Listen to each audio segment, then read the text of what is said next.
Not the best ball forward from Andrew Cross. Gives the ball straight back to Crumlin United, and Connor Murphy has a bit of space here, but not if Johnny Jackson has anything to do with it. Does his defensive work excellently, and Naby Sarr slides in. Doesn't have the desired effect though. Wins the ball, but it bounces straight back. And Charlton regroup. It all starts from giving the ball away and cheaply in midfield. I keep saying that if he wants your fullbacks to go high, you got to make sure you keep possession, and that's twice now Crumlin have sort of punished Charlton down their right side, Charlton's left side. Ball through there. Chris Foley's got plenty of time to deal with that, and now this could be an opportunity for Charlton to break. Here's Tony Watt, Fosu to his left, Stewart to his right. Here is Cameron Tripp, beats a man. That's got to be a foul there. one of both of them could have even played an advantage there, but I'm assuming he's going to put it back for the first foul. And again, Crumlin, they got him on the turn tackle. Taken quickly. Cameron Stewart out wide to Chris Solly. We've seen a couple of tough challenges so far. Ooh, another little shimmy there, and a chip ball forward. Not a bad little move there from Sam Simpson, I believe that was, or pardon me, it was Jake Donnelly, number 10. There's another low shot coming in.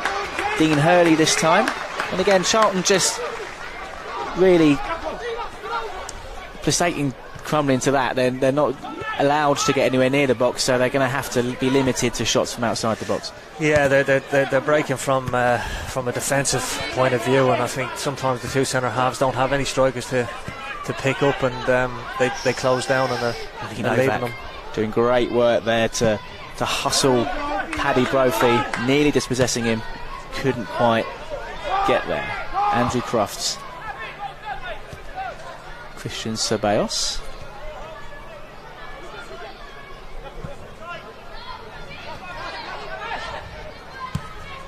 So we use Jackson here on the left. Fosu to Stewart.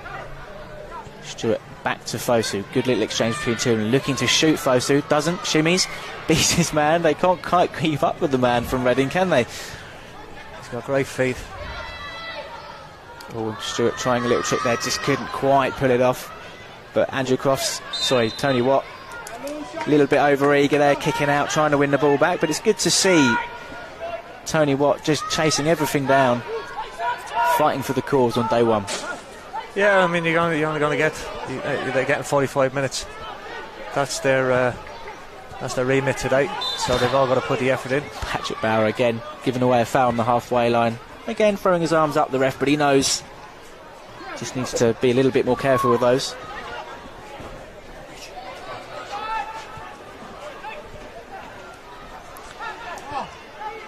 Okay, just a word for anyone who's just tuning in on YouTube. Apologies that the Valley Pass stream went down. Just too many people tuning in by the sounds of things. But hopefully now you'll be enjoying what's been a good first 28 minutes in now. First half an hour or so of Charlton's pre-season. 1-0 up. Tony Watt's header after 20 minutes. And not a bad little run out to get things started. Listen, I might be disrespecting them a little bit. They made a decent game of it. They're playing themselves. They're playing a good tempo. They're causing Charlton a few problems in the final third, making them work. But you know, it's a good game for Charlton. It's their first pre-season, and you know, Carl will be delighted with the way it's gone so far. Crumlin got a chance to get a shot away. Dean Hurley just can't turn because of the attention of Patrick Bauer and Naby Sarr combining well. Captain Kieran Riley trying to pull some strings in the middle of the park for the home side. And as we said before, not too much known about Crumlin, and a side that prides itself, I guess, on bringing youth players through, and their most famous son, Robbie Keane, started at Crumlin as a young boy. He did indeed, and didn't have a bad career, did he? Not bad at all.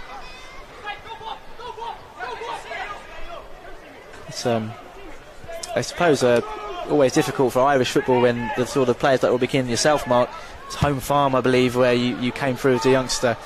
The first sign of greatness, if you like, it is often that move to England, isn't it? Oh, absolutely. As a young kid, I mean, that's all you dream of when back in the day when we were 15, 16, trying to get that break. At that time, I think there was a lot a lot of footballers were going over as young kids and starting off their scholarship, and he just wanted to be one of them. I was fortunate enough to play with a decent home farm side for 6 years, and got my opportunity to go to Colchester along with 3 or 4 others, and that's the big break. That's the easy part. The hard part then is staying over there. And of course, very decent amount of caps for your country as well, and that must be the pinnacle for you. Absolutely, and I put that down to Charlton Athletics. You know what I mean? I wouldn't have got that at Colchester. I needed a move, and I got the opportunity when I went to Charlton. But then again, it was down to myself to bed myself down as a regular at that level, and then get Mick McCarthy coming to watch games. And I started my international debut at 26, I think it was 26, 27. So to get 48 caps in 5-6 years, I was very fortunate. Well, during that chat we missed a wild shot from Jake Donnelly which went way over the bar. Another example of what we were talking about earlier about just Charlton limiting Crumlin to those sort of efforts. As Chris Sully plays the ball across the pitch for Nabisar just to play the ball back for Dylan Phillips in Charlton's new goalkeeper strip for this season. Nice shade of purple. Tony Watt finds Tariq Fosu inside. A little step over. Nice little ball out to Cameron Stewart. He's touched just too heavy. Can't really blame him for that. They had to overstretch to get there. And the ball bounces back out of his feet as Ceballos looks to get the ball in. That's a dodgy pass. Oh, he's in. It's 2-0 to Charlton. That's an own goal from Mickey Quinn. I don't think Cameron Stewart or Ceballos can. Well, I think it was Ceballos' ball in finally. He certainly can't claim that, and Mickey Quinn left with egg on his face. Yeah, I think he put a cross in. I think Lee Novak went to challenge but didn't challenge, and I think he took his concentration off and ended up dropping it into the back of the net. But then Tariq Fosu? He's switched with Stewart. He's gone on the right. He's causing problems over there. They switched to the left, and if they do that quick enough, they'll get opportunities to put the ball in the box. But it looks of Novak and the size of him, I think he'd love more crosses coming in the box for him to challenge. There you go. You can't win the lottery unless you buy a ticket. And we got the ball in the box, and we got the goal. Christian Ceballos again causing a few problems. Cameron Stewart calling for it, gets it. Can he get another decent ball in? He can. It's just flicked on. Fosu won't let that go for a corner. He'll look to cause even more damage than he has done in the opening 32 minutes here. Another good cross from him. Novak's deep, and the referee's given a free kick there. Thinks Novak's challenge was a little bit overzealous, maybe a bit harsh. I think he's because of the previous cross for the keeper. I think he was going to give a free out from giving him a bit of confidence. But yeah. We'll allow him that.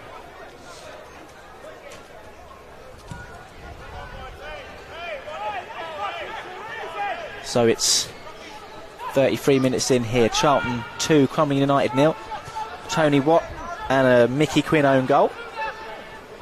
Means Charlton are beginning their pre-season in positive fashion, and that's not a good way to get ball out from Paddy Brophy. And Tony Watt takes that very, very well. It's a second for Tony Watt, a third from Charlton, and a great position going into half-time. Absolutely. I mean, this is the Crumlin side. You let teams play. They'll try and play. And to be fair to Crumlin now, for the last 35, 40 minutes, they've tried to play out from the back, and sometimes when you limit their opportunities, they're not quick enough to realise where they go next. And I think Tom Watts just took the ball off him 35 yards, did well to stay in his feet. I thought the centre half was going to take him down for a penalty, done well to stay in his feet and finished it very well. Not always easy, those one-on-one chances, are they? Especially when they've got a defender breathing down your neck, trying to make amends for a mistake like that. But Tony Watt keeps his head and just does what he does best and slots it under. I can guarantee if there's a league game for Crumlin and it was the last 3 minutes, I think centre half would have launched himself out before he got. I thought he was going to anyway. He done very well, the centre half, maybe to pull himself back from doing any more damage. But listen, it's only a friendly. These games are there to make mistakes. Great challenge from Andrew Crofts there. Doesn't win the ball back for Charlton, but good to see how eager he is to win the ball back. And again, he does finally. He doesn't really, does he? He swings every intention of winning the ball, but just a bit too high. Catches the leg. And now Crumlin, they've had a few shots from distance. Maybe now's an opportunity to try and get one on target.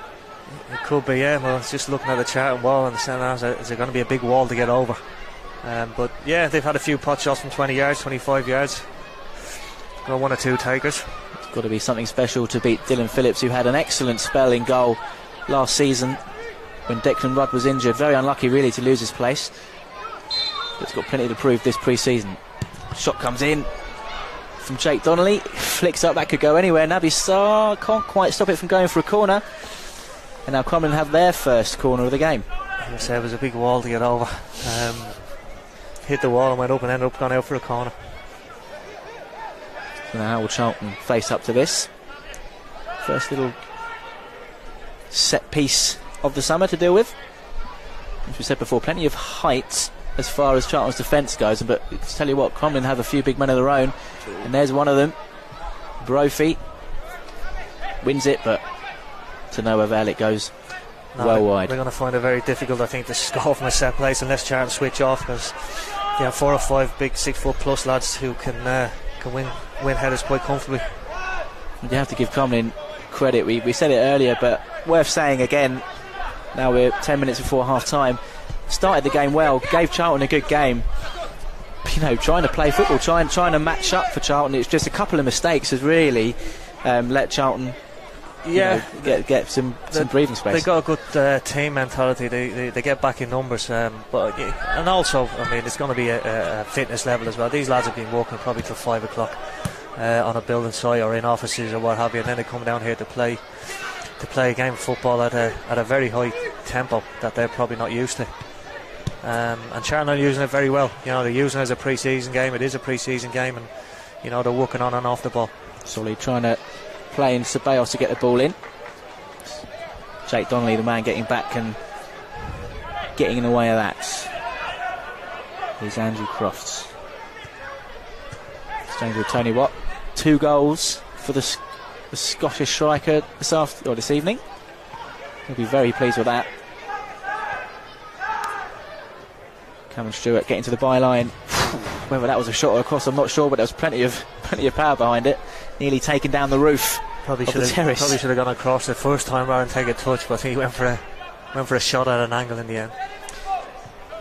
That's maybe the balance that when you're a trialist you have to find. If you want to be able to impress, you want a goal from that sort of distance and angle is always going to endear yourself to the manager you're trying to impress. Well, I'm sure, Carl, obviously for the player itself, it's not to do anything that you wouldn't do normally in a game, because that's when you start to make silly mistakes, and I'm sure Carl just wants to see him in the position that he asked him to play, the defending side of it, the attacking side of it. He does that as well, and what he's asked for, he shouldn't have any problems with managers. Another big ball forward from Crumlin United to Dean Hurley. Patrick Bauer again. Yeah, it's little and large, isn't it? Every time it goes up there, I think he's very eager. The centre forward's only 5'8", 5'9", and the ball's in front of him. He's got to know when he can't go and attack, because he's giving away silly free kicks now in the middle third. He's onside. Sure, yeah, Novak is onside, but the ball wasn't quite right. Coming with a very high line, and fair play to Mickey Quinn after that mistake. Had the confidence to show what he's all about with his feet.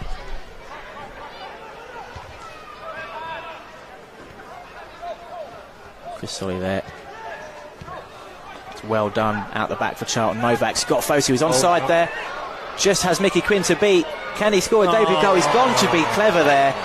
And I think maybe if that was a league game, a certain Carl Robinson would be sending an absolute rocket the way of Tariq Fosu at half time. Absolutely, and I have that every training session when players get like that and they go for the little dink. You wouldn't do that in a game. He's right, Robbo's having a right pop at him now, because if that's a game and you're 0-0 with a minute to go, that's a goal, and you can't take silly opportunities. Well, I thought he'd be spared the rocket, but he hasn't. Carl's already given it to him, and he's got a chance to make amends now. It's a nice chip ball towards the back where Lee Novak was approaching, but Mickey Quinn does well to make the catch. I just wonder if Fosu hadn't. I mean, he has been impressive in his first half. You'd probably have to say the standout player in this first 40 minutes or so. So maybe if he had a bit of a quieter 40 minutes, he may well have just calmed down a bit. I'm sure Carl will still bring it up, but he has been a spark for Charlton. I mean, he seemed to have the licence to roam. He's looking always to get on the ball, and anywhere in the final third, he's always looking to find that killer pass or take someone on and get a shot off. Crofts with Tony Watt. Can be happy with his contribution in this first half. Stewart to Ceballos. He's got Jackson wide left if he wants to use him. He does. plenty of bodies in the box for Charlton. Fosu and Novak proving good options. Difficult one for Novak to deal with. The pass from Andrew Crofts there. And Mickey Quinn has to be quick to get the ball out, and it's gone straight to Johnny Jackson. As Charlton go again.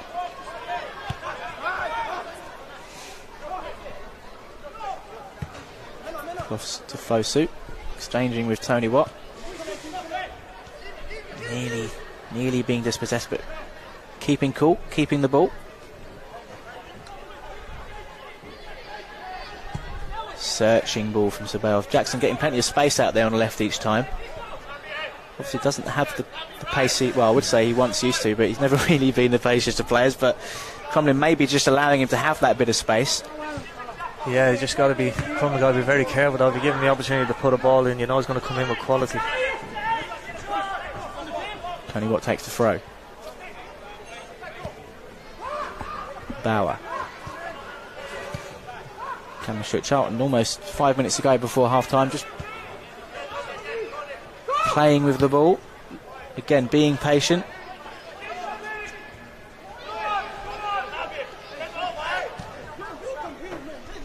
There's a lot of players camped in that final third of the pitch at the moment. Even when Crumlin get the ball forward,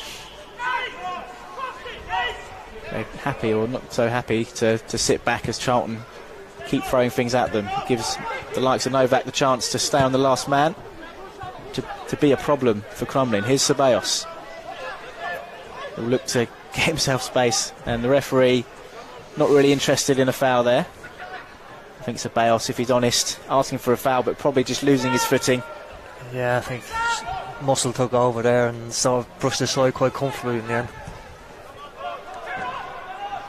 Oh, and that's just falling asleep there, Kieran Riley, allowing Charlton back in all, and Kieran Riley trying to make up for his heavy touch. And you don't like to see a challenge like that. And honest attempt for the ball, but a frustrated attempt for the ball. And I think in a pre-season friendly, we have Cameron Stewart there feeling the full force of that.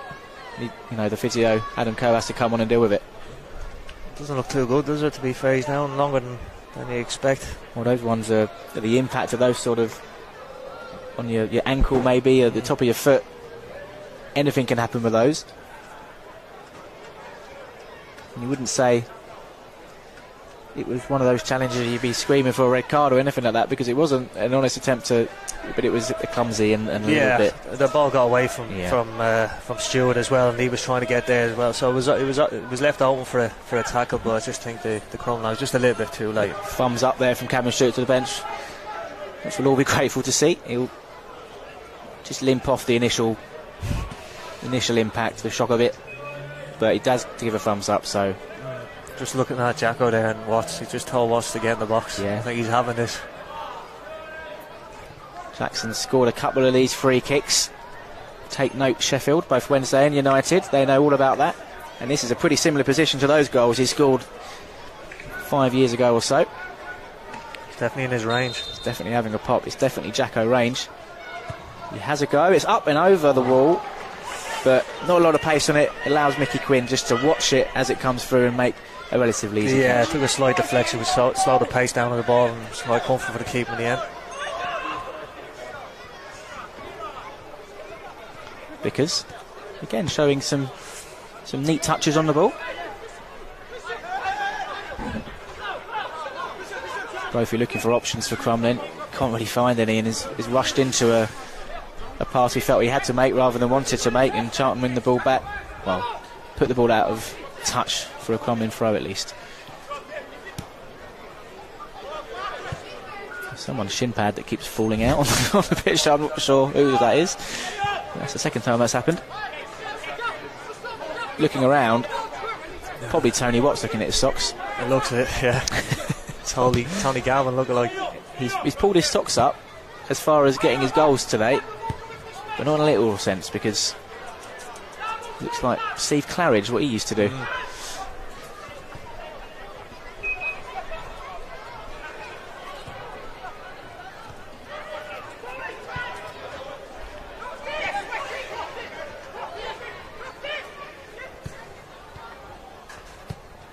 Jackson to Ceballos. Fosu.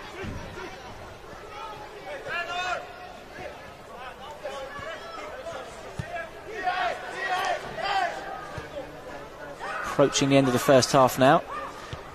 Can Charlton get one more just before the break? Solly chasing down everything as he always does, and not a lot of injury time, not any injury time at all there. And not a bad first half for Charlton. Tony Watt opening the scoring on 20 minutes, heading in Tariq Fosu's left wing cross. And it wasn't long, 12 minutes later, before Charlton went 2-0 up. Mickey Quinn dropping a relatively routine cross from Ceballos into his own net. And 2 minutes after that, it's pretty much game over as far as the first half went. Tony Watt capitalising on a mistake from Paddy Brophy to run through and finish 1-on-1 to make it 3-0. That's it from the first half here at Richmond Park. We're going to have a fresh Charlton side for the second half. Sit back and relax now. In a moment we will have some questions answered by Mark Kinsella that you've been sending in. But as it stands, half-time here at Crumlin United. It's Crumlin 0, Charlton Athletic 3.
Okay, we're going to have some highlights of that first half coming right up in a moment. But first, we're going to spend some time with Mark Kinsella answering some questions that you've been sending in over the last 48 hours or so. Are you ready, Mark, for these? Ready, go on. Let's have a look at some of the Twitter questions. Steve Kennedy asked, who was the best player you ever came up against at club and international level?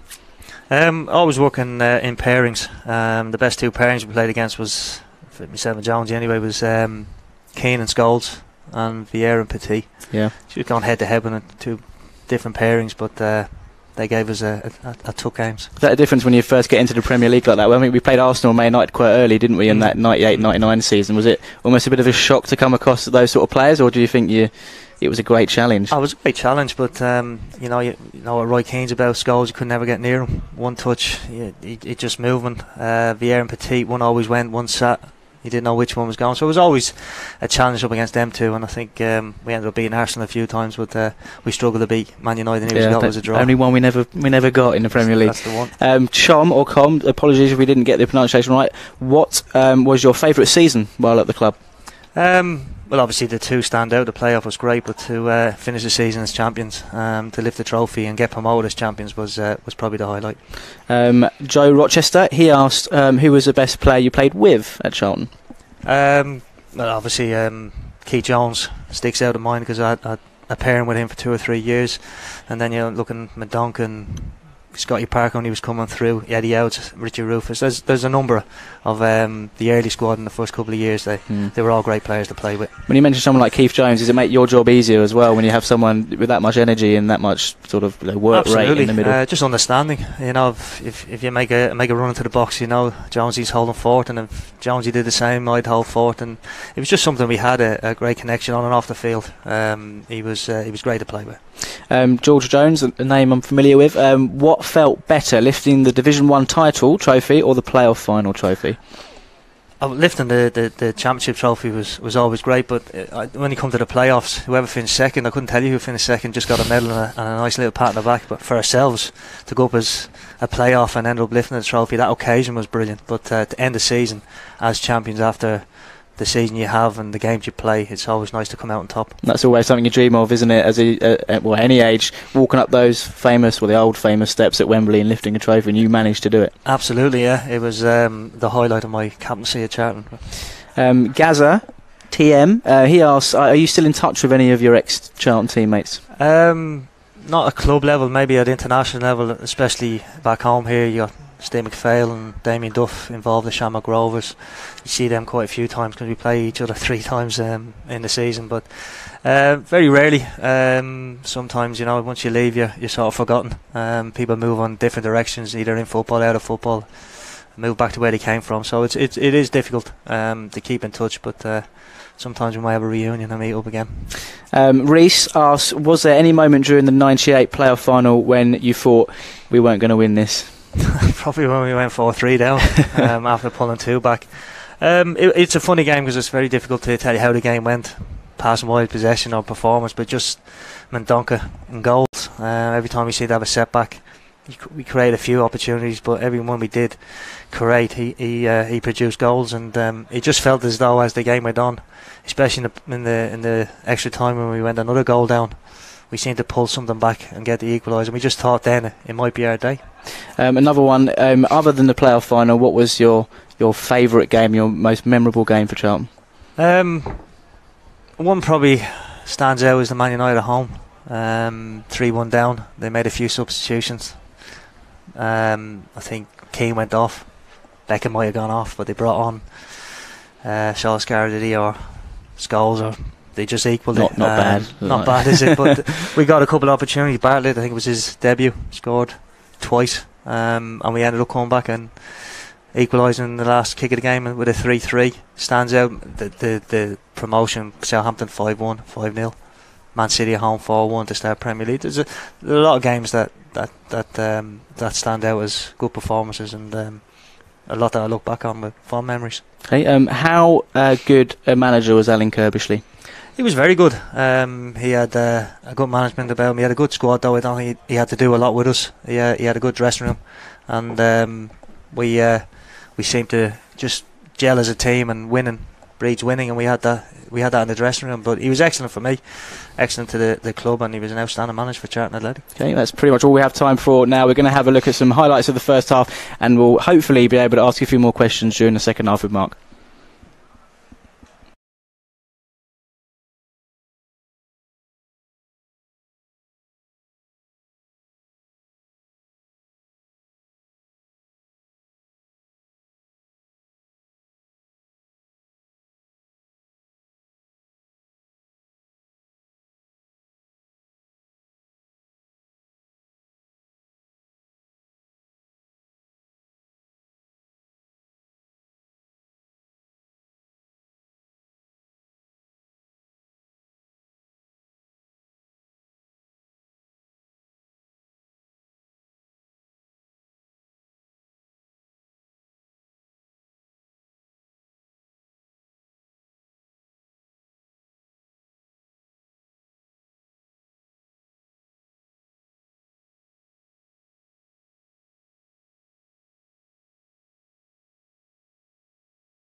Just looking at it, Mark, I think we've tried to work it out. We don't think Crumlin have made any changes, do we? No, it looks close. The same starting 11. Probably make there. Look, that's going to mean tired legs, isn't it? it will be for 15 minutes, and I think we'll probably see. I mean, Charlton won't make any more subs unless there's an injury, and Crumlin will make a couple every 15 minutes, I would have thought. So, same formation, really, as the first half, just with different players. We've got George Teixeira playing at right back, Conser Pearce centre backs, Aaron Barnes at left back. The big news you probably all want to see is the man wearing number 22 in the middle there, Ahmed Kashi, his first appearance in a Charlton shirt since April of 2016, and even then that was one of only 2 games over the last 22 months. Quite apt that he's wearing number 22 this evening, perhaps. And there it is, his first touch. A huge relief that he's out there, he's fit, he's ready, he's looking good. And Joe Rebo will pass it back to him. Here's Kashi.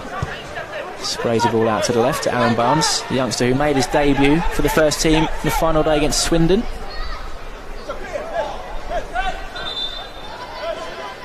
Crumlin win a throw in there.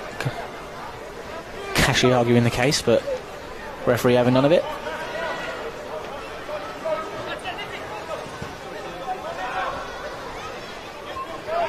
In these sort of games, when it's wholesale changes at half-time, what's the mentality for the team coming on with a score at 3-0? Is it basically the cliched still 0-0 sort of mentality? Yeah, I think so.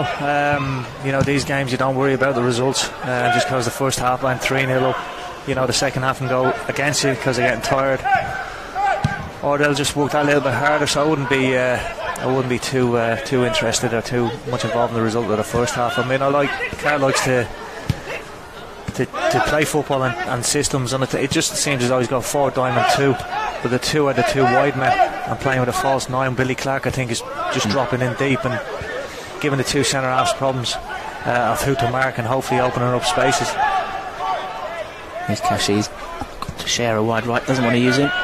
Ezri Konsa, fresh from his under-20 World Cup success for England last month. That's a nice ball to Ricky Holmes. Ricky Holmes looks to mark his new contract with a goal, but he's just gone at too tight an angle, and eventually it's more of a ball flashed across goal, and Crumlin can deal with that quite easily. If you have been living under a rock this afternoon for whatever reason, you missed the news that Ricky Holmes has signed a new 3-year deal with the club, bringing to an end all the speculation at other clubs, namely in the Championship, were after his services, but he's committed his future by signing a new 3-year deal this morning, straight off the plane, actually, as soon as we got to the hotel. Very good. I mean, I've watched Ricky a few times at Chelmsford, and he's a very creative player. Pops up in little pockets, grey out wide, grey in the middle, always looking off the shoulder for the ball down the sides, and you know, it's great news to him to sign an extended contract. Player of the year for the club last season. Charlton looking to come again. Carl Nahern Grant. Could be a big year for the youngster. Nicky Jose, that's a nice move. Flag's gone up though, and that's a real shame. Ball's behind anyway, but great exchange of passes between Carl Nahern Grant and Nicky Jose there. And they're all similar height. That Charlton lads up top now, they're all quick, nippy, small. Different to Novak and Watts in the first half, where you got a target to play up top. Everything's to feet and sharp around the box, and they look quite lively and dangerous in around the final third for Crum. Yeah, certainly more for the Crumlin defence to worry about as they're pedalling backwards. A lot of pace in that Charlton attack. Joe Rebo, very tidy midfielder as always, breaking up play, getting the ball forward. Here he is. Good challenge though from Gary Murphy. Here's Blair Mandingu looking to get forward, and George Teixeira just giving the trip.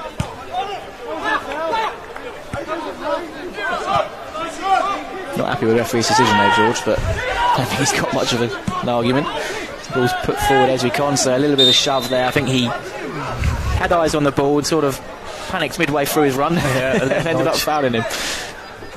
As you say, centre half best giving away free kicks in the halfway line on the outside of our box.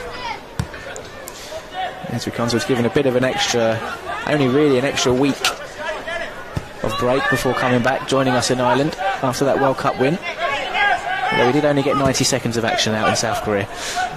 90 seconds is 90 seconds. 90 seconds, 90 seconds, and a World Cup winning medal is a World Cup winning medal. No flag.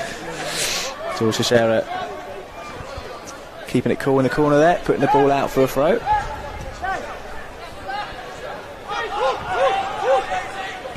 Murphy finding the feet of skipper Kieran Riley.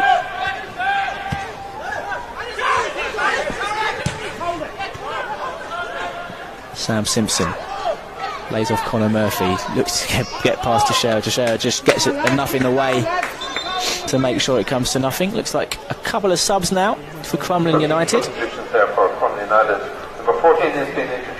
This is a bit probably which might do Carl's head in. I think, you know, you can make subs at half time and then you can go 15 20 minutes without making a sub. 5 minutes gone, 3 substitutions, and it's probably going to be the same throughout the second half, and it'll just stop start, which Carl probably doesn't need. So it looks as if Blair Mondengue, the one with the most difficult pronunciations, going off, so we can be thankful for that. Curtis Murphy, number 18, coming on. I believe number 11 has also gone off. Sam Simpson with Alan Barrett, number 14, replacing him, and I believe there's one more sub. Probably going to have to keep our eyes open for whatever that was in a second when we've worked out who's not out there anymore. And there's one of the subs, Daniel Magennis, number 17, with an early touch. He was the man that replaced the number 3 Blair Mandingu. Ball spray out, George Teixeira trying to get the ball straight in. It has reached Nicky Jose. Colin Grant does like a pop if he can get a bit of space. Use Joe Aribo. Joe Aribo always likes to find the killer pass. This time it's out to Ricky Holmes. Ricky Holmes, first chance now for him to try and get the ball into the box. Instead, he's patient, uses Colin Grant, who will switch the ball to Esri Konsa. Konsa and Grant are 2 academy graduates combining there. Cashy with a firm pass forward, just a little bit too firm for Ricky Holmes, who can't get the ball under control, and Crumlin can make their way forwards.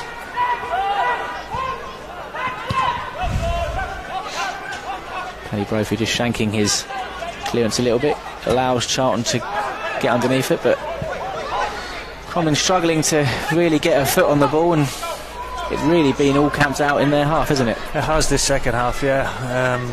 But they're lively, Charlton, with the players they have up front, and they move the ball quickly, and when they do win it back, they're getting pressed by 1 or 2 players. Konsa. Billy Clark on his Charlton debut. The Irishman, signed from Bradford City earlier in the summer. His first chance to show Charlton fans what he's all about. Jason Pearce, wearing the captain's armband, by the way, this second half. Someone else who signed a new deal this summer, as Clark wins Charlton their first corner of the second half. The big men, as you'd expect, coming forward. Jason Pearce trying to get forward, but he ends up winning the ball, or being laid off with the ball. George Teixeira just can't get enough on his header. It's good work from Gary Murphy to extinguish that threat from George Teixeira. Pearce on his way back, gets the ball forward with a header. Joe Rebo can't get the ball down, but no worries, because Teixeira will clear it up. Here's Ricky Holmes. Know exactly what's on his mind as soon as he gets the ball in that sort of position. He wants to look up, head towards goal.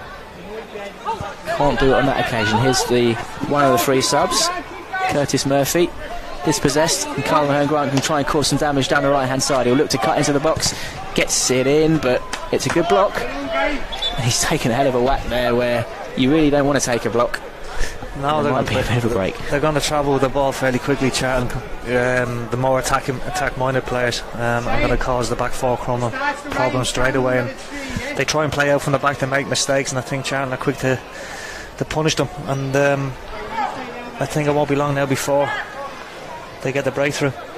It's Gary Murphy who put his body where it hurts, quite literally, to make sure that Charlton get a corner. Photographer getting in the way there of Billy Clark, but it's a delivery which isn't going to really worry Crumlin. It's straight across the face of the box and out for a blue throw. Referee wanting a word here. I'm not sure what the break is. Colin Grant heading over to get something from behind the goal. Is it his shin pads? Yeah, been made to put his shin pads back on. Something of a theme tonight. The shin pads flying all over the place. Just because it's not a league game doesn't mean you can't get injured, Carlin.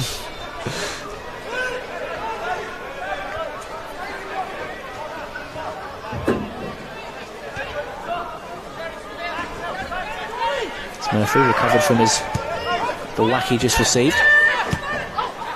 A few neat little passes together. Dean Hurley switches out wide to Daniel Magennis, to substitute, but Charlton deal with it, get the block in. Joe Aribo gets the ball upfield. Here's Ahmed Kashi, little touch to Ricky Holmes on the left hand side, trying to pick a killer pass there, but just couldn't find a way through. Billy Clark, he's right on it there. Forcing an error from Murphy, but he wasn't to be forced there. Gary Murphy. Good goal to get himself out of the sticky situation. Here's Jake Donnelly. Important now from Crumlin's point of view just to have a spell like this, just to keep hold of the ball. I mean, that's fair play to them now. I mean, it was easy now under pressure to put the ball long, give the ball back to Charlton, but they kept it under pressure, kept it at the back, looked to play out. And, you know, it's not always going to work all the time, but they keep persisting with it, and you got to give them full credit for it. Yeah, you just think the longer they can keep hold of the possession, the more sting they take out of Charlton's game, but it's not lasting for very long, and Charlton, on every occasion, win the ball back relatively quickly. Here's Aribo. Ricky Holmes, nice breaking ball out to Ezri Konsa. Kashi, first time pass to Teixeira in his unusual position of right back, but holding his own so far. Mahone Grant, chip ball, back post, good vision from Mahone Grant, and that was very nearly a second, probably more impressive own goal if it had flown in than the first one. Very fortunate. I think he had Ricky Holmes coming behind him, and he had to make some sort of contact and nearly put it in the top corner. Well, Sean Harding there going for glory of sorts, but a nice looking ball in from Colin Mahone Grant. Good vision to spot the run coming in, and it's one shot on the corner. Here's Ricky Holmes with the delivery. It's a deep one. Jason Pearce having his shirt pulled, nearly was able to turn the ball in. Crumlin getting in the way of it. We're getting a little bit of rain here now, so we'll make the surface a little bit slicker.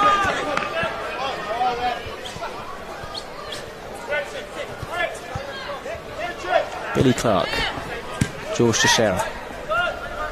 Charlton just feeling out Crumlin once again. Happy to go back and forth as long as it means they're keeping the ball. Looks like Crumlin are preparing a fourth sub. Over there, Ricky Holmes beats his man, gets to the byline, gets the ball in. It's a low cross, really. I think he was just forced to get any kind of ball in there, which he did, but it wasn't an effective one. But they do have a throw, which Aaron Barnes is going to wander over to take.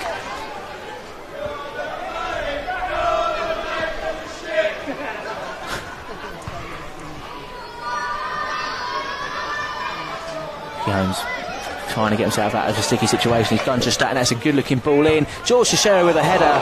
The goalkeeper, Mickey Quinn, completely rooted. All he could do was watch, and he's lucky to see that ball fly just over the bar. Yeah, great work by Ricky Holmes on the left. Fortunate on one or two occasions with three men around him, but once he got to the byline, put a great cross in, and maybe he should have probably done a little bit better at the back post with a free header. Yeah, had plenty of time there, George Teixeira.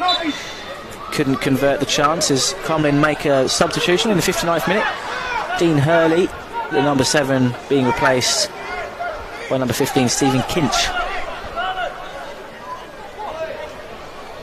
So another set of fresh legs for Crumlin to try and combat what has been a pretty dominant performance by Charlton so far. An hour into this game in Dublin.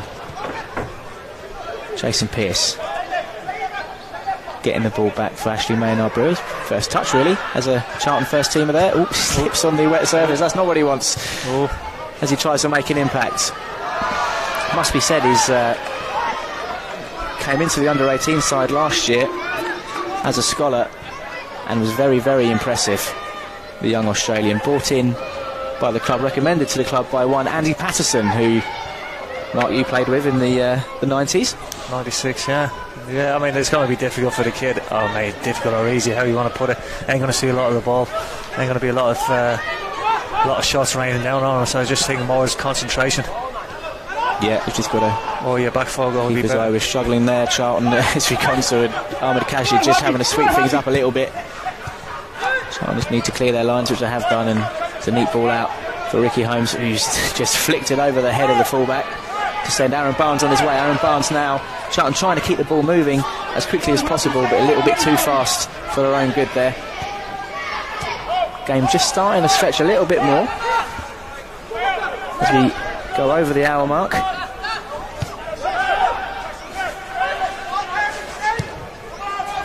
Charlton still hold that 3-0 lead they earned in the first half. Tony Watt with a double and Mickey Quinn, the keeper's own goal.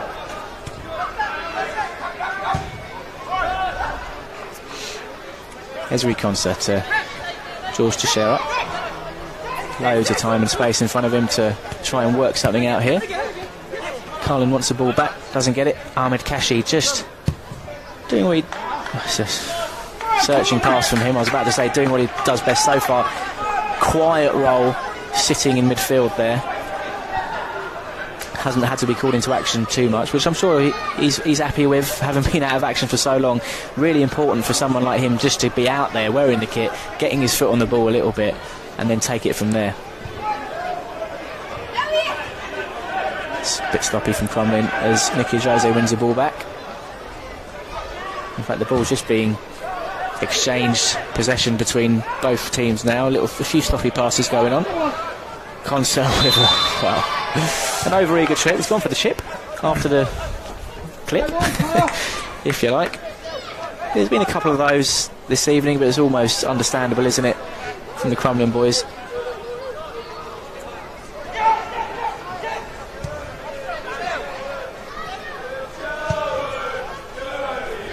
George Teixeira again.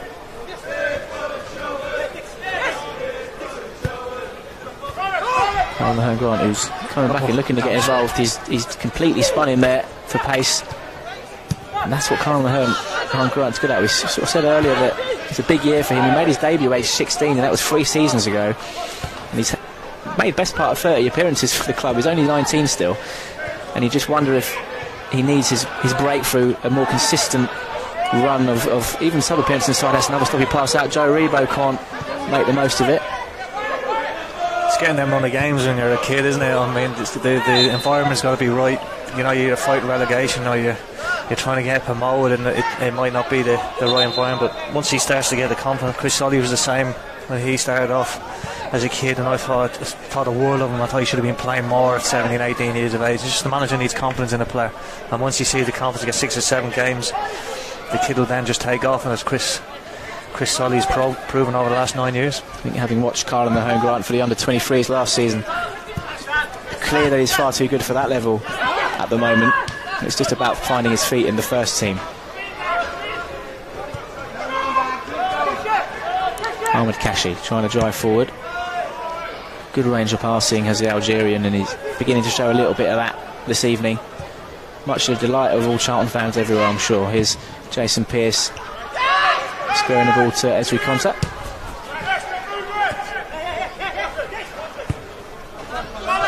And Grant again with the same trick, picking the ball up, turning, going towards goal, getting a little bit further this time, and winning a free kick from the foul from Alan Barrett, the substitute. And again, we're talking about Carlin having that bit of confidence, and he looks like he's got plenty of it this evening. He has, very, very direct, straight through the middle, straight through the heart of the midfield and the fence.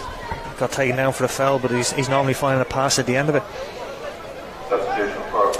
There's going to be another substitution for Crumlin. It looks like 17. Daniel Magennis is going off just, well, not long after he's come on. It was on Carla's last run. I think he'd done his hamstring when he went to chase him back. He doesn't look happy about it. He's shrugging his shoulders. He was struggling there about 5 minutes ago. I mean, he's putting his arms out. He tried to track back, couldn't track back. Better to be safe than sorry. Put his hand on his hamstring.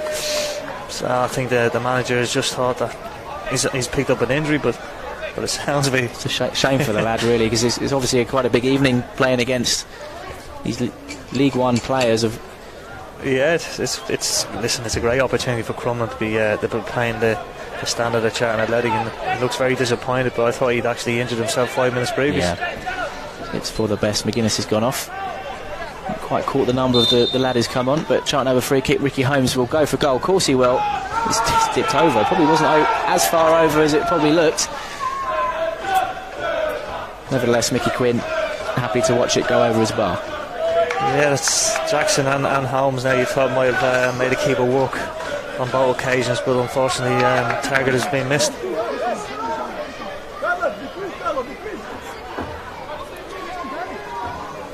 Hey, once again, if you're just joining us on YouTube, a few technical problems on Valley Pass earlier on in the first half, but should all be happy here now. Mickey Quinn again with another mistake.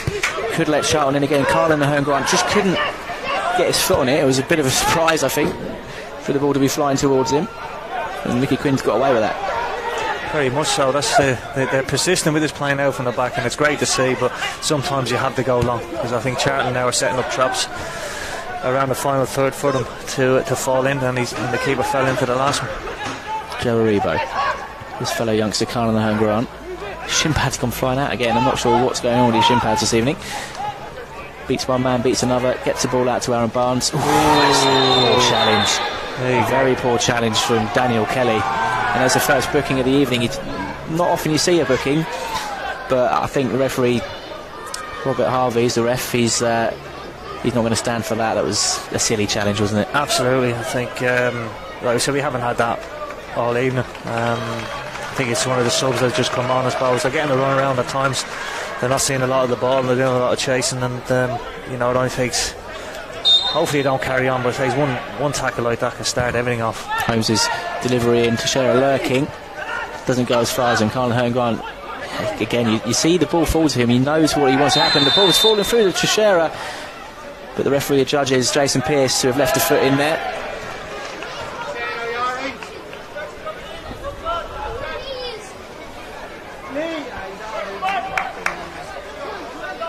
Sure if that was the same player who committed the foul there. Maybe a bit of a receipts from Jason Pearce, if you like.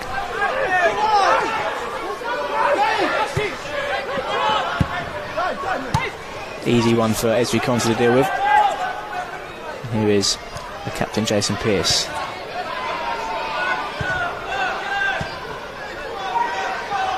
Mickey Holmes combining with Aaron Barnes, who looks to get Charlton into an attacking position, but Crumlin getting away with it. Billy Clark, tidy bit of play from him. Space in front of him to Shearer to his right. He needs a killer pass across goal. Hearn Grant again, it's just too firm for the young striker, and Crumlin very bravely playing it back there in their own 6-yard box, but it's come off for him. Yeah, good play by Charlton, picked it up and attacked. Billy Clark getting around, played it wide to Texera, put a great ball in the box, and well defended by Crumlin.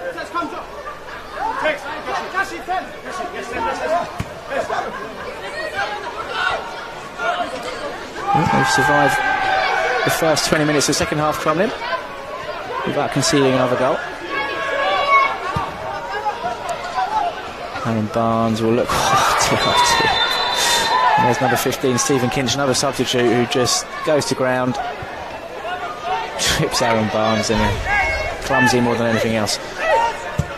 Esu Konza searching for Nicky Ajose. It might just go too long, but no, he makes it. Does the striker. Again, as players getting in the box, so there are options there if Charlton get it in. Ahmed Kashi just can't do anything enough with that.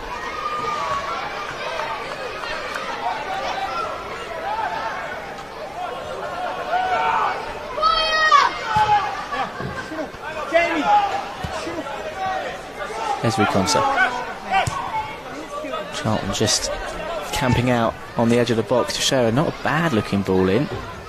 Not sure if there's a touch there from the Crumlin player. Don't think there was, and it will be a Crumlin throw-in.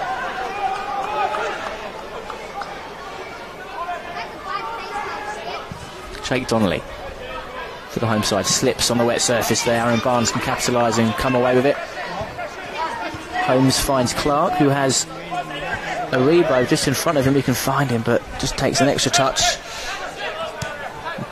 The Crumlin defender gets a vital foot in to stop Charlton in their tracks.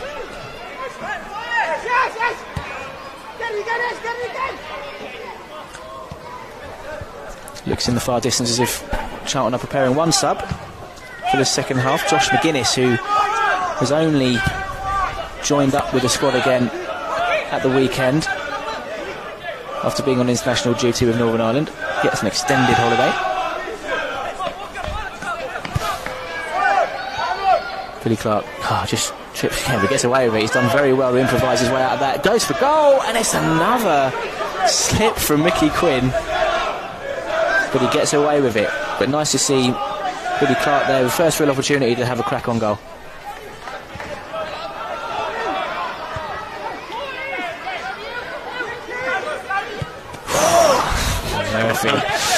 Gary Murphy, Crumlin's number 4, has had a few of those out the back this evening. Gets away with another one, but Ricky Holmes will look to try and win possession back for the Addicts. The game, a sort of a sentence we've said so often, as always happens in these pre-season games, the tempo slowing down a little bit. Bit of a slower pace than what we started here this evening. They saw right of the storm coming. The first 15 minutes, Charlton came out on fire. Didn't get the breakthrough they needed, and like Crumlin sort of played themselves slightly into the game defensive-wise, are getting back in numbers, making it very difficult, closing the gaps through the middle, sending Charlton out wide. And when they put crosses in from wide areas, the two big centre halves for Crumlin are quite bigger than the attacking lads with Charlton, so it's making it a little bit more difficult to score this half. And here's a substitution confirmed. Josh Magennis replacing Billy Clark.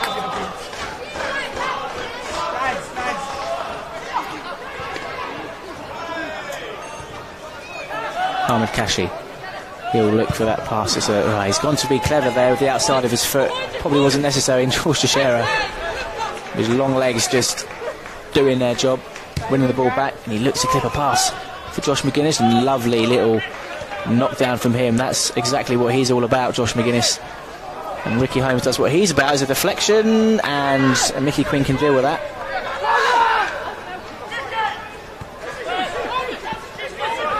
Curtis Murphy. Come in again. Ahmed Kashi. That's nice to see, getting the interception in for the Addicts. That's his first one of the season done. Hopefully the first of many, many interceptions that he'll be making. All part of his game.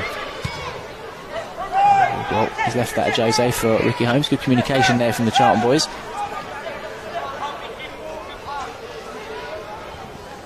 Oh, he's another little trip there. Alan Barrett again. Ricky Holmes' feet just too quick for the Crumlin man. Joe Rebo has the opportunity to shoot, but he doesn't. He lays off Ricky Holmes, and that is a hell of a finish from Charlton's Player of the Year for last season. Celebrates his new contract with a great goal and a neat assist from Joe Rebo there as well. Brilliant. I'm telling you, he took a quick free kick, was straight at them before Crumlin could get settled. A great in into play, and a great finish. So there we have it, Charlton 4-0 up now. 74th minute. Ricky Holmes, I don't think when he gets in that position anything else is going to happen but that net bulging. And as we say, credit to Joe Rebo there for keeping his cool, playing a great ball through for Ricky to finish. Good move from Charlton. Magennis coming on now gives them a little bit more target in wide areas. Might take the concentration off the centre halves and leave a little bit more space for the likes of those players with tricks to get in little pockets. Coming now, be looking for a chip. Be looking to chip Ashley Maynard-Brewer. That was Sean Harding. That would have been a hell of a way to get back into things, and thankfully Ashley Maynard-Brewer was pedalling. He was worried, wasn't he? He was a little bit. Like I said earlier, the kid hasn't had too many touches of the ball this half. You know what I mean? His concentration's got to be spot on just for anything that might come in this half. Well, it's probably the closest they have come to making the net bulge. It's Colin Ahern Grant. This is a great ball. I don't think Josh Magennis could have asked for a better cross than that, but he just couldn't get his feet sorted, or maybe a second in front of the ball than he needed to be. Maybe a little bit critical. Probably should have gone with his head. It seemed at the right size, the right height. But there again, they're getting wide areas now. They got a big target to hit, and like I said, the two centre halves were a little bit sleepy. when he found himself in space and just couldn't capitalise on it. Maybe a case of ring rust there for Josh Magennis. As we said, he's not been in training with the lads. He's only met up with them again today, having arrived yesterday, did a bit of running, but hasn't had any ball work yet, hasn't had any finishing, anything like that. So you just wonder, even if he was on 10 minutes earlier, if that might have been a chance he could have put away. But credit to Carl Grant as well for the cross. He's had an impressive second half, and now Crumlin have the opportunity to make Charlton worry with Stephen Kinch, the sub. No way, says Ezri Konsa, gets the block in, and Charlton have the opportunity to break. Joe Aribo clips the ball over the top for Carl Grant. Of course he'll beat his man. Well, tried to beat his man anyway, and it's Gary Murphy who's given away a fair amount of fouls this evening. Something tells me that's a professional foul. There might be a booking on another day. I think if he'd let him go past him, he's never going to catch him. So I think it was a good decision on that behalf. He knew he was well beaten, and Carl Grant again this time is stopped by a fair challenge from Alan Barrett. Pace frightens defenders. There's plenty of that on show for Charlton in the second half. Cashy can't do enough to break that up. David Vickers for Crumlin.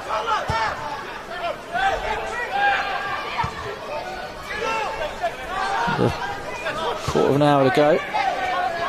Sorry, 15 minutes left on the clock.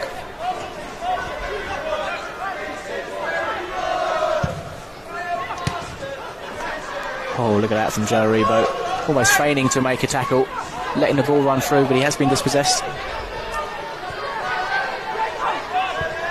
Charlton got any more goals in them this evening? Carl Grant will certainly be after one. Jason Pearce, the goal scorer, Ricky Holmes, finds Aribo. George Shea certainly holding his own in that right back berth this evening.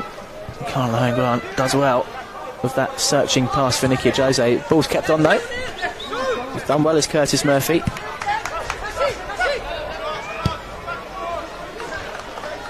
Actually spreads the play out to Aaron Barnes. What can the youngster do now? He's just been cut off by Harding. Good defending with a fullback out in front of him as he knocked it past him. Ended up winning a free kick.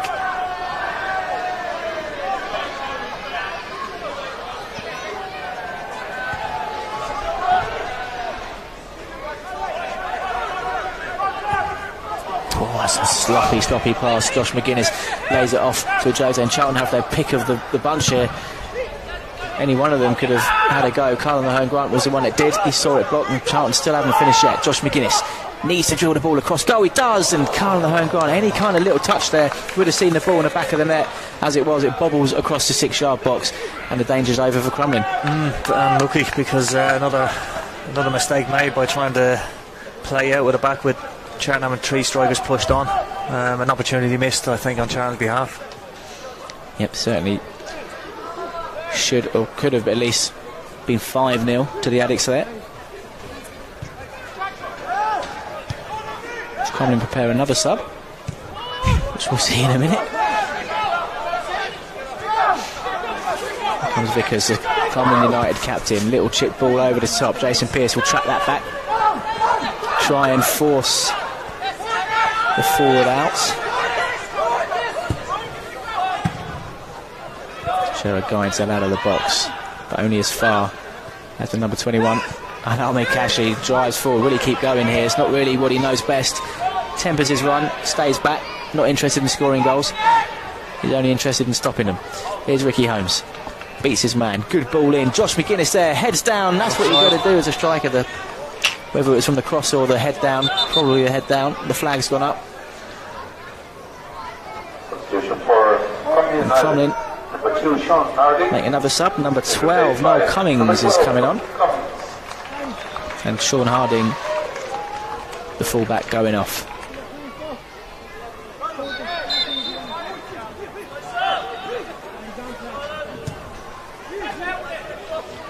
Once again, Crumlin sticking with it, playing out the back. They need to make one of them count though.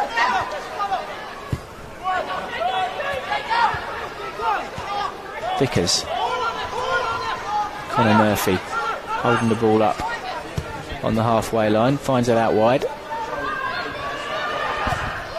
Dave Meehan, come in, could have caused some trouble there. He did play on, the flag has gone up, Charlton making another sub. It's Ricky Holmes going off. Scored his goal, done his job, signed his contract. Now he can have a little bit of a rest, and it's Regan Charles Cook who comes into the fray, the young academy graduate. Yeah, nice on his thigh, Ricky, I think. I picked up something in the last couple of minutes on one of them mazy runs. Yeah, you can't be too careful in these games. Any sign of anything you need to worry about, just see to it. That's not worth taking the risk. You know, pre-season's all about getting fit, not trying to hide injuries and play for the sake of playing. I think the quality of Ricky's, you need to look after him. There's Joe Aribo. Doesn't fancy using Regan Charles Cook, doesn't need him. And there's becoming quite a theme. Alan Barrett, I think make that about his 4th foul of the evening. On 4th different player. On a 4th different player. Great feat by the young lad, and you know, they're direct. I like the way they try and play, the way Robert wants them to play, I assume. You know, get straight at him, run with or without the ball, and to be fair to them, the attacking players are all direct. They're certainly encouraged to do just that. And it's worked wonders this evening. Here's Carlo doing that again, spinning his man, getting to the byline, getting it across. Can't get the cross that makes the difference, though. Again, you talk about the players that have stood out this evening. Tariq Fosu in the first half, causing a lot of problems. Carlin Grant in the second, making a similar move again and again, which is causing all sorts of problems with his pace. And Josh Magennis. Yeah, Ricky Holmes as well. Direct. Josie's got a little bit of pace. And there is Carlin Grant. Goes for goal. That's a powerful shot. Straight down the throat of Mickey Quinn, who does keep hold of it on this occasion. Ahern Grant winning the ball back. Being encouraged to take on the defender. It's dispossessed. Stephen Kinch for Crumlin. Can't find anything meaningful as Charlton win the ball back again, and Regan Charles Cook will stream forward for the Addicts. Joe Aribo cuts inside, edge of the box. Will he shoot? Not really his style. Finds Regan Charles Cook. Charlton need to find the ball that's going to create an assist. And he's given a free kick there after Regan slipped on the ball. Couldn't win the ball back. Maybe overplayed it just a little bit too much there. Thought the young lad could have had a shot with his left foot when he cut back, and then a touch got away from him to get a second shot off. So Charlton just trying to walk it in as Crumlin make another sub. I've lost count of how many subs we've made now. Let's just assume it's probably about the 9th. And it is number 9 who's making away, Conor Murphy. And it's Gavin O'Toole entering the fray. There's 2 subs, in fact.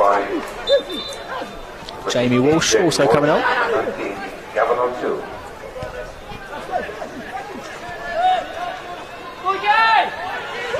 7 minutes remaining here at Richmond Park. A good first outing of the summer for Carl Robinson's men, you'd have to say. 4-0 up. All the players getting their minutes. That's what it's all about. That's what's important. There's this substitute, Jamie Walsh, running the ball out of play. Cashy to Barnes.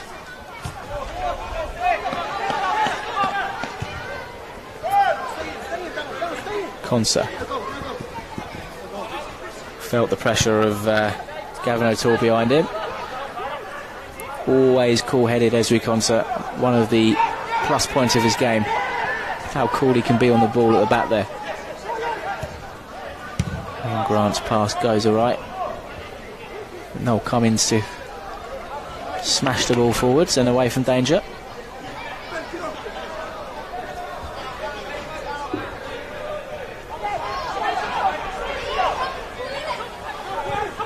Actually allowing Maynard Brewer to get a rare touch in this half.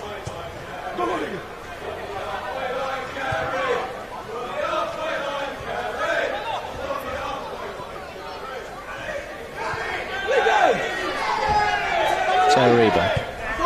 Ezri Conser. 5 minutes left on the clock. Can Charlton carve out another opportunity to maybe get a 5th?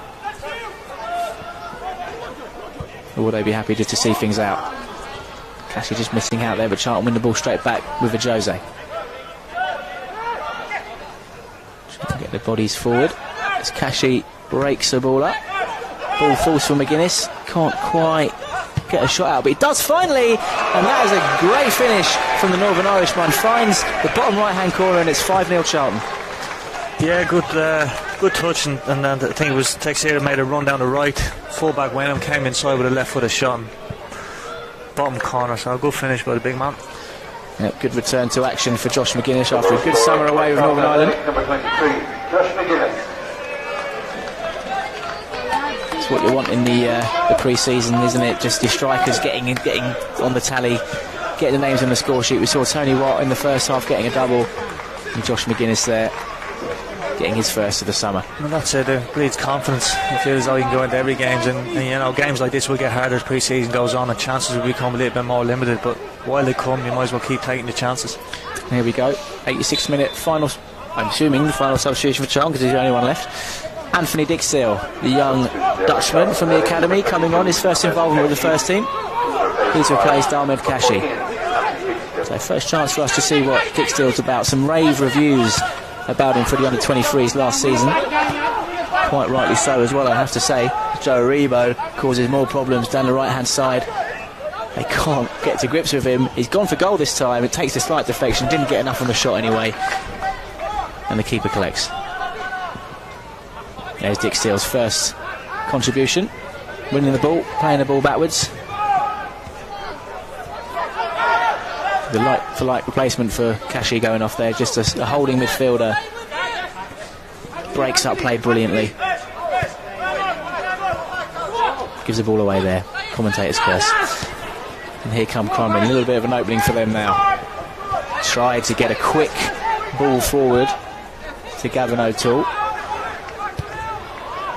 But never in doubt, Charlton deal with it easily. Home Grant wanted the free kick, didn't get it. Concert will make that interception.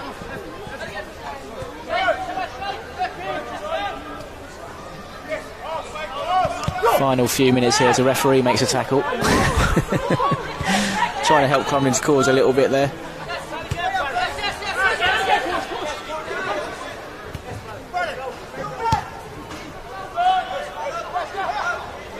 Mark, as we approach the end of this game, we discussed it earlier on, it's very, very important not to get carried away one way or the other when it comes to pre-season friendlies, isn't it? Whether you don't get the result you wanted or you do get a convincing result like Charlton had this evening, it's all about one or two things, isn't it, when it comes to the fitness and just getting out there and getting your minutes. Correct, and I think Carl, they'll look at the game again over time, over the way they get 3 games out of it. They'll have a look at it. They'll see a lot of good stuff, a lot of positive, negatives. You know, if they give away silly possession to Crumlin, better teams in them situations might cause them problems. But as the games go on now over the next 2 days, mistakes will probably get limited, more minutes on the clock, and it's all built for the first game of the season. You know, the results are nice. Fans will enjoy the 5-0 goals. Strikers score goals and be impressed with the U18. Aribo the second half. He's got good pace, good size. You know, the attacking side of it is more pace in the second half. I think he played 2 different systems, Robbo, and they're good to see. I totally enjoyed it. A tougher challenge tomorrow in Limerick. One of the top flight sides over here. I mean, what will they? They'll play. It's a big pitch. They got promoted with us. They won the league last year with us, and we finished up second. Find it a little bit more easier than we are this year in the Premier League, but they're a team that likes to play. They've changed the manager. Sam Allardyce is number 2. Neil McDonald's in charge. They look to play, and there'll be a tougher game than this. They do punish when you make mistakes, but they'll be fit as well and halfway through our season, so it'll be a good test for Charlton, be a next step up. So that's Limerick tomorrow evening. We'll bring you that game live as well, hopefully on Valley Pass if all goes well. Either way, you will definitely be able to see how the Addicts get on tomorrow and on Wednesday when they face UCD. Joe Aribo, little shimmy to his left. just keeping hold of possession as we approach the end of this game. I can't imagine a referee will fancy playing any injury time, as is almost tradition in these pre-season friendlies. Dick Still managed to get a few decent touches since coming on for these last few minutes.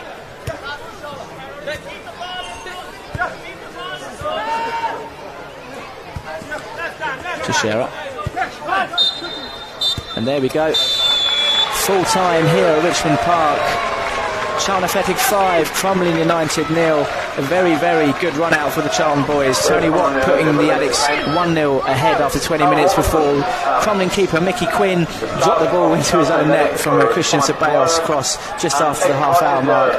Tony Watt doubled up with a neat finish, 1-on-1, to make it 3-0 on 34 minutes. And Ricky Holmes celebrating his new 3-year contract by making it 4-0 after the break in the 74th minute, before Josh Magennis made it 5 with 5 minutes on the clock. Don't forget, we're back tomorrow as Charlton face Limerick, and probably now time to say thank you and good night to Mark Kinsella, who has been absolutely brilliant for us this evening, and we look forward to hopefully seeing you at the Valley and again soon in the future, Charlton legend that you are. Thank you very much. I really enjoyed it. So there you have it, Charlton 5, Crumlin United 0. Hopefully we should have some highlights for you any second now. So sit back, relax, and we'll see you tomorrow evening.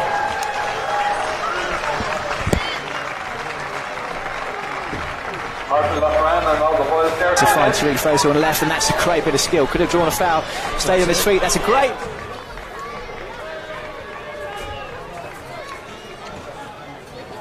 To find Tariq Fosu on the left, and that's a great bit of skill. Could have drawn a foul, stayed on his feet. That's a great ball in, and Tony Watt is there.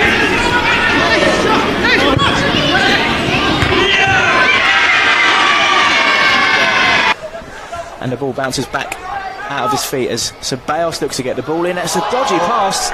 Oh, he's in. It's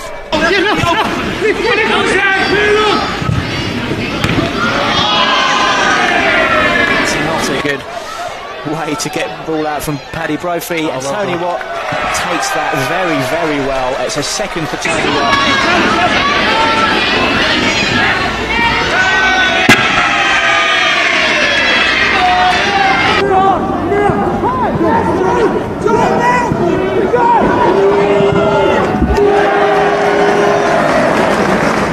His feet just too quick for the Crumlin man. Joe Rebo has the opportunity to shoot, but he doesn't. He lays off Ricky Holmes, and that is a hell of a finish from Charlton's Player of the Year.